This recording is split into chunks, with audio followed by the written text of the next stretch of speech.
Eu tava esperando a confirmação e veio, ó, o Bolsonaro teve aí uma das piores semanas de toda a sua vida. Olha só.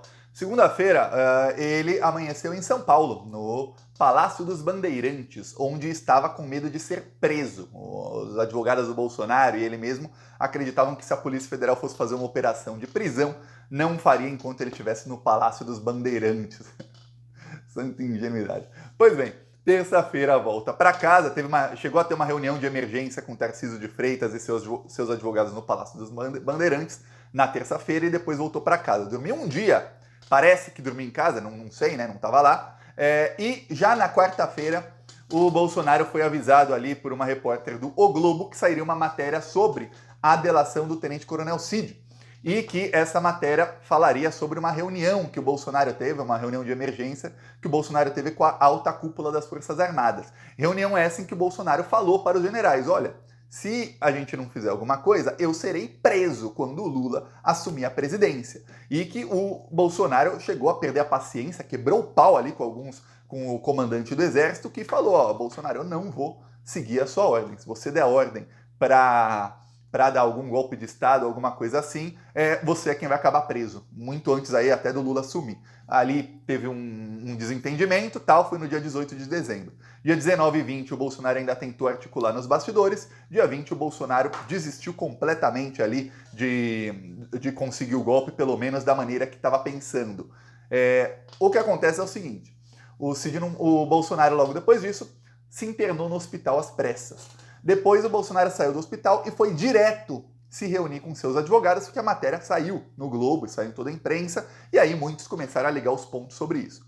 Porém, depois da reunião dos advogados é que a coisa ficou ruim. Você fala, pô, Thiago, a semana já estava ruim. O cara começa a semana no Palácio dos Bandeirantes para não ser preso. Lá no Palácio dos Bandeirantes já tem uma reunião de emergência que estava vazando coisa da investigação. Aí depois ele vai pro hospital com medo de ser preso, sai do hospital e vai para outra reunião de emergência com os advogados com medo de ser preso. E aí é que piora? É aí que a coisa realmente começou a ficar ruim pro Bolsonaro. Você fala, o que aconteceu, Thiago? Acontece o seguinte, o pessoal do entorno do Bolsonaro está tentando de todas as maneiras possíveis, e quando eu digo todas as maneiras possíveis, é para você abrir muito a sua imaginação de como eles estão tentando, viu? Não é só mensaginha de WhatsApp e ligação, não. De todas as maneiras possíveis, se comunicar com interlocutores do tenente-coronel Cid. Eles sabem que o Cid não tá falando, pelo menos a princípio, viu? Pode ser que daqui a um tempo a gente saiba que o Cid estava conversando diretamente com o Bolsonaro. Pode ser, esse pessoal é criminoso, nunca se sabe. Mas o que se fala é que estão tentando e o Cid não fala com ninguém. Eles conseguem contato ali com interlocutores do pai do tenente-coronel Cid, da esposa dele, que é muito amiga da família dos Vilas Boas, e eles conseguem ali interlocutores indiretos com a família do Cid. E aí o Bolsonaro foi avisado o seguinte, o Cid não quer avisar o Bolsonaro, a família do Cid não quer avisar o Bolsonaro sobre o que foi dito na delação, porque tem uma coisa, se o Bolsonaro conseguir apagar provas ou fazer alguma coisa para ele anular pontos da delação, quem volta para a cadeia é o Cid. Sabemos disso, a família do Cid também sabe disso. Então eles não querem dar muita informação, mas acabam dando. É um assunto que está na boca ali dos militares. Se você for ali lá no bairro militar de Brasília, só se fala em uma coisa que é delação do Cid. É isso que eles falam. Eles não querem que as pessoas falem disso, mas eles falam. Eles não querem que as pessoas falem disso porque é ruim para a imagem das Forças Armadas. Mas eles entre si falam. Tá.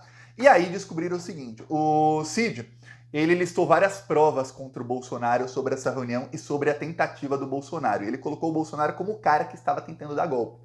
O Cid chegou a falar que o general, chefe do exército, nessa reunião em que o Cid estava e outras pessoas também estavam, que ele ameaçou prender o Bolsonaro. Ele falou, eu vou te dar voz de prisão ao Bolsonaro, quando a briga estava acalorada. Não sei se é verdade. Eu, Thiago, não sei, minha opinião, porque eu sei que o Cid está tentando ali aliviar para os militares. Eu sei disso, a Polícia Federal sabe, mas se outras testemunhas confirmarem, fica difícil falar que não. Porém, o que pegou é o seguinte, que aí é que a Polícia Federal vai começar a usar como prova. Primeiro, o fato de que tem na agenda do Bolsonaro, não na agenda dele oficial, mas nos e-mails dos assessores do Bolsonaro, registros de que essa reunião ocorreu.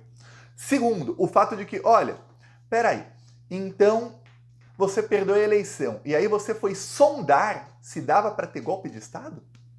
Você foi sondar se dava para quem ganhou a eleição não assumir. Isso é golpe. Eu já expliquei aqui milhares de vezes, não vou voltar ao assunto. Não existe tentativa de golpe de Estado. Se você tentou, crime de tentativa. Se você tentou, você está cometendo crime de golpe de Estado, mesmo se você não conseguiu. Não é como um crime, nossa, o cara tentou roubar e não conseguiu. O cara planejou um roubo, mas não fez. Não tem crime. Você pode planejar o roubo que quiser. Você pode chegar, pegar o mapa de um banco, fazer ali, pegar a planta, falar, vamos entrar por aqui, fazer isso, atirar no guarda, fazer aqui, entrar no cofre. Se você não for, não tem crime. Porém, golpe de Estado é diferente. Golpe de Estado tem. E aí o que acontece? Você sondar os militares, quer dizer que não teve o crime porque os militares falaram não. Ah, não, mas eu só sondei. Tá, e se você sondasse e todos os generais presentes falassem, sim, estamos contigo, bora. Você ia falar, não, gente, eu só estava sondando, pô, só perguntei se vocês queriam. Eu não quero, não. Não, né? Ele sondou porque ele queria. Ninguém sonda sem querer. Então, ali tem uma prova contundente contra o Bolsonaro de que a reunião realmente ocorreu. Obviamente, entre a reunião ocorrer e você provar que isso foi dito na reunião, vai ali um caminho. Mas esse caminho não é um... Às vezes eu falo, entre isso e isso vai um abismo. Não. Nesse caso, o caminho é curto. A Polícia Federal tem ali, o Cid indicou ali as provas de que isso teria acontecido. Só que aí, a Polícia Federal pegou uma prova que ninguém imaginava, a prova produzida pelo próprio Jair Bolsonaro, em que ele confessa tudo. Tiago, a polícia conseguiu a confissão do Bolsonaro. Eu vou te mostrar aqui a confissão de Jair Bolsonaro ao vivo. Confissão de Bolsonaro ao vivo. Vamos lá, aqui. Busquei, dentro das 4 linhas, dentro das leis, respeitando a Constituição, saída para isso aí. Se tinha uma alternativa para isso, se a gente podia questionar alguma coisa ou não questionar alguma coisa, tudo dentro das 4 linhas. E sei que tem muita gente que me critica quando eu falo 4 linhas, mas eu não saí ao longo de 4 anos de mandato meu das 4 linhas. Porque ou vivemos a democracia ou não vivemos. Ninguém quer uma aventura. Agora, muitas vezes, né, dentro até das 4 linhas, você tem que ter apoios. Alguns acham que pega a bique, assine, faça isso, faça aquilo. Está tudo resolvido. E repito, em nenhum momento fui procurado para fazer nada de errado, violentando seja o que for. Eu entendo que eu fiz a minha parte. Estou fazendo até hoje a minha parte. Hoje são 30 de dezembro. Até hoje eu fiz a minha parte dentro das 4 linhas. Pois bem, tá aí, né? Certas medidas tem que ter apoio do parlamento. Daí, depois ele fala militar, ele vai falando, são 10 minutos aí de confissão do Bolsonaro. O que ele diz é o seguinte, eu não fui procurado por ninguém. Realmente ele não foi, ele é que procurou. Então, ali o que fala o Cid na delação é o seguinte, o Cid já falou muitas vezes, não só em depoimentos, como publicamente antes de ser preso, que todo tipo de pessoas iam até o Bolsonaro com todo tipo de plano mirabolante. Quando ele fala, não foi procurado por ninguém, ok. Porém, na delação o Cid fala, mas foi o Bolsonaro quem procurou os militares sondando sobre golpe. Então, veja bem, ele fala, o pessoal acha que eu vou pegar a caneta BIC e assinar. No caso, assinar ali uma intervenção com o artigo 142 da Constituição, que é o que os bolsominions defendem ali, que é distorcer a Constituição para dar um golpe militar. Aí o Bolsonaro fala, não dá para pegar minha caneta BIC aqui e assinar, tem que ter apoio. Não teve apoio dos militares. Essa live no dia 30 de dezembro tem... Eu mostrei um trecho pequeno, a live tem 52 minutos, tá? Desses 52 minutos, o Bolsonaro fala sobre a tentativa de golpe de Estado por pelo menos 20. Você fala, puxa, é muita confissão. Eu falo, pô, a nossa sorte é que essas pessoas são muito burras. Eles produzem todas as provas contra eles mesmos. Então a Polícia Federal pegou isso e falou, pô, peraí. Vamos juntar um depoimento que não se tinha até 3 semanas atrás. Foi dado o depoimento exatamente 3 semanas, 22 dias atrás foi dado o depoimento do Cid. Aquele depoimento de 10 horas. Então vamos pegar as informações que não se tinha até 3 semanas atrás. O Bolsonaro fez uma reunião de emergência no dia 18. Bom, se a Polícia Federal assistisse o Plantão Brasil, já teria isso, né? Porque eu falei no dia. O Bolsonaro fez uma reunião de emergência no dia 18 com os generais e propôs um golpe de Estado. Apenas o chefe da Marinha falou, tô contigo e não abro. Os outros, alguns ficaram assim, Mas o chefe do exército e boa parte dos generais do exército falou não, de jeito nenhum. Outros ficaram calados, talvez um outro tenha falado, sim, mas os caras não querem, não tem como, Bolsonaro. Pois bem, isso. Aí você liga a live que o Bolsonaro fez 12 dias depois da reunião, em que ele diz, eu não tive apoio, eu tentei. Dentro das 4 linhas, era o Bolsonaro pegar aquela minuta de golpe que foi entregue a ele pelo Felipe Martins, que era o assessor especial do Bolsonaro da presidência da República, um dos chefes do gabinete do ódio, pegar aquela minuta golpista, né, assinar e falar, tá aqui, estamos invocando o artigo 142 da Constituição, vamos prender o Alexandre de Moraes, vamos prender o Lula, vamos prender o Fachin, o Barroso, metade do STF será preso, vamos prender aí Gleisi Hoffmann, toda a cúpula do PT, vamos prender aí um monte de gente, e aí os militares assumem até ter uma paz. E aí teremos depois eleições com voto impresso, obviamente sem candidato de oposição. Bolsonaro contra algum outro aí meio bolsominion. É isso. Esse que era o dentro das 4 linhas do Bolsonaro. A Polícia Federal, além dessa confissão aí do Bolsonaro, a Polícia Federal vai usar isso como uma prova indiciária. Tiago, o que é prova indiciária? É uma prova que dá indício de que realmente o que foi dito ali na delação aconteceu. Não apenas dito na delação, mas em e-mails ali dos ajudantes do Bolsonaro, de que realmente a reunião aconteceu e que realmente naquela reunião o Bolsonaro buscava apoio para uma saída. Ele fala aí no vídeo que eu mostrei, ele fala, talvez não no trecho que eu tenha mostrado, que o trecho que ele fala é muito grande, eu não vou mostrar aqui bandido para você por 15 minutos, né?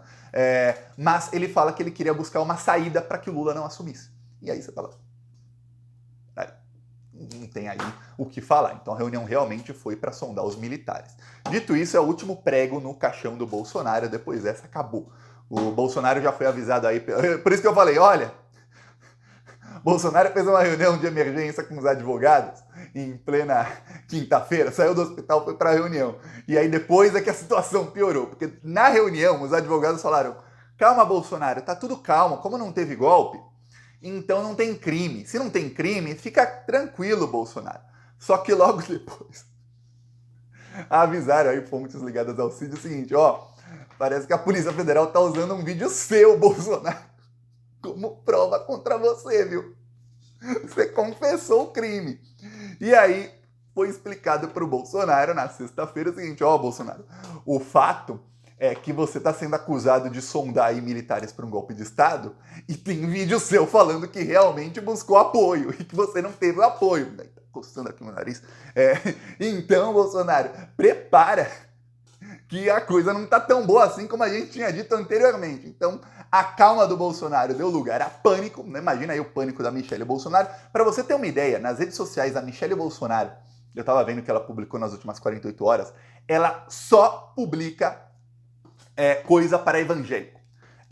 Coisa contra o aborto, ataque a Jandira Fegali. Nossa, a Michelle pegou a Jandira Fegali para Cristo, começou a crucificar, xingar a Jandira de tudo que é nome, xingar o comunismo para xingar a Jandira, defender o Nicolas, defender os outros parlamentares bolsonaristas e falar contra aborto. Aborto, porque o PT é abortista e não sei o que, são assassinos de crianças, e etc. Isso aí o que está fazendo a Michelle Bolsonaro. Ela não faz mais uma defesa dela mesma, nenhuma defesa do próprio marido que está para ser preso. O Jair Bolsonaro só tem críticas ao Lula e defendendo feitos do governo dele. Ele pega uma meia-verdade qualquer e atribui a coisa do governo dele. Olha, o agro exportou mais, graças a mim. É isso que faz o Bolsonaro nas redes sociais. Graças ao Bolsonaro mesmo, não sobrava comida para os brasileiros passavam fome, e os bilionários do agro cada vez mais ricos, porque o Bolsonaro acabou com os estoques reguladores, que aumentou aí o lucro dos bilionários do agro em 100%, 150%. Quer dizer, para alguns pouquíssimos brasileiros, e quando eu digo pouquíssimos, eu estou falando assim, menos de 100 pessoas, menos de 100 empresários. Para esse pessoal lucrar algumas dezenas de bilhões de dólares, tivemos aí 133 milhões de brasileiros em insegurança alimentar, que é o nome bonitinho que a senhora Rede Globo inventou para não falar que tínhamos 133 milhões de brasileiros passando fome no governo Bolsonaro, porque se falar que as pessoas passavam fome, vai melindrar o Paulo Guedes. Aí o Paulo Guedes ia ficar tristinho com a Globo. Isso não pode, né? Não podia deixar o Paulo Guedes tristinho e toda essa turma dos Chicago Boys, que são esses economistas fascistas, nazistas, que se formaram lá com a turma de Chicago. Todos eles, por acaso, acabaram servindo a ditadura militar do Brasil e a ditadura militar do Chile. Vários deles, por acaso, têm aí denúncias de serem pedófilos, de serem pessoas da pior espécie. Uma baita de uma coincidência, ou não. Pois bem, a boa notícia é que aí o chefão da quadrilha tá para ser preso, tá chegando o dia D e a hora H. E veja, o que estão falando é o seguinte, vão começar a intensificar os vazamentos. Inclusive, essa semana não teve muita coisa, porque os próprios jornalistas que tinham vazamento aí preparado para soltar, não soltaram porque a pauta de parte da imprensa era criticar a ida do Lula à ONU e o discurso do Lula à ONU. E a pauta de outra parte da imprensa era simplesmente fazer ali a cobertura. Você vê que na Globo 80% dos comentaristas elogiaram, uma parte não. Você vê que no Estadão todos eles criticaram o Lula. Na Folha, 80% criticou o Lula, 20% não criticou pela sua fala na ONU e pelas suas articulações ali na ONU. Então essa estava sendo a pauta da imprensa. Quem era contra o Lula usar isso contra o Lula, quem era a favor do Lula usar isso a favor do Lula, e quem era neutro simplesmente cobrir ali o que está acontecendo na ONU. A geopolítica é muito importante para a grande mídia porque inclui os interesses dos norte-americanos, que é quem paga o cheque, viu? Saiba, quem assina o cheque para todos esses bilionários brasileiros são os norte-americanos. Quem dá as ordens para a grande mídia brasileira vem lá de cima, e quando eu digo lá de cima, não é olhe para cima, não, olha o mapa. Quem está lá em cima no mapa? Estados Unidos. Eles é quem dão as ordens para a imprensa brasileira. Eu peço aí a sua inscrição aqui no canal e seguiremos na luta. Tá aumentando o desespero deles, viu? Falou!